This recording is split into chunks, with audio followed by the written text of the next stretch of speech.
Alex, you're here at the Pathways to Sustainability Expo today. You've been helping coordinate a youth roundtable. Mm-hmm. Can you explain a bit more to those people watching what that's about and how it maps onto the sort of message of the day, which is really how we can bring about that more ecologically sustainable society? Mm-hmm. Well, I've been part of a program at the Queensland Alliance to promote to students in our area how to be more sustainable and resourcing them through our Condamine Crusader program to again promote that out to their student communities.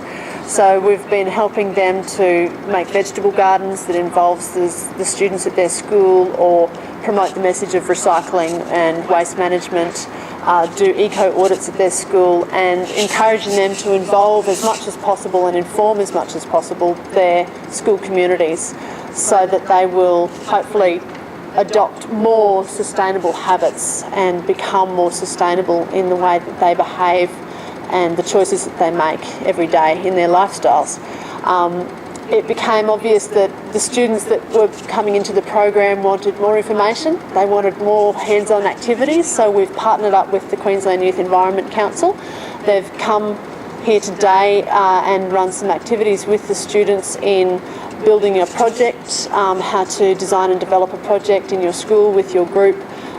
They've reviewed the students' environment groups, so looking at the benefits of their groups and what might be lacking, how they could improve their group and improve participation in their group. So they've been doing hands-on activities with our students here today, and so this is all enabling the students to adopt sustainability lifestyle, and which is along the lines of the Pathways to Sustainability Expo here today. And look, Alex, I know you've been involved in this work for some time. Do you see, what's the trend? You see, by the sound of it, very interestingly, there's an upswing in interest at the school level in this sort of thing. Is that what you're seeing? I think there's a huge swing. I think this generation of young people are much more interested. They're seeking answers. They're asking a lot of questions.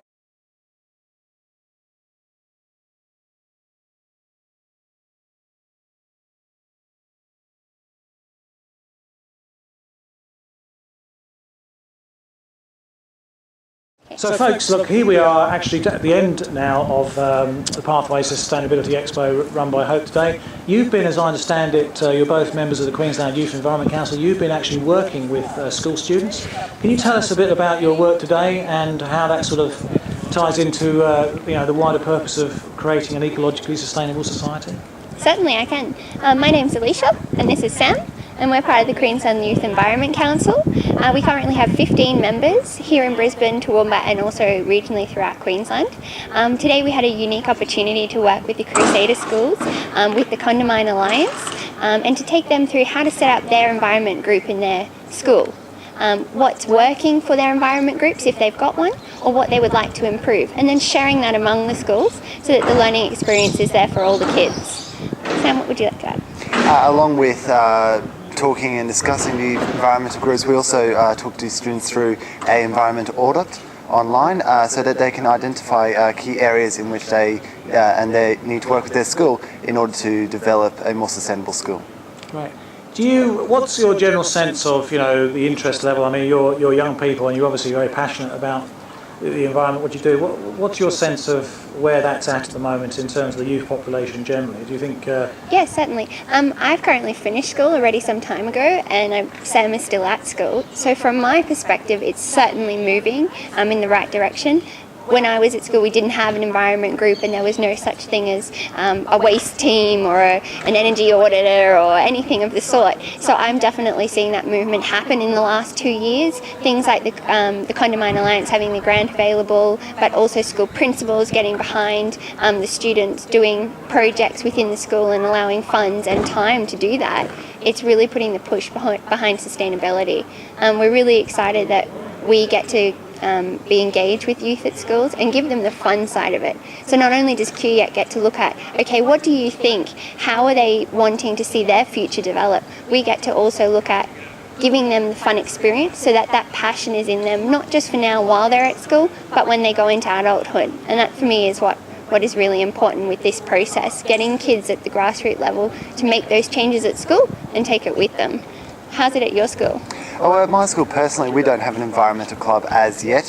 However, it's very encouraging to see the number of environmental groups popping up among the schools. I think it's great that the Condamine Alliance is supporting it, and also we launched the Just One program, a Queensland Youth Environment Council initiative, which will help schools to move forward in their environmental communities and environmental committees.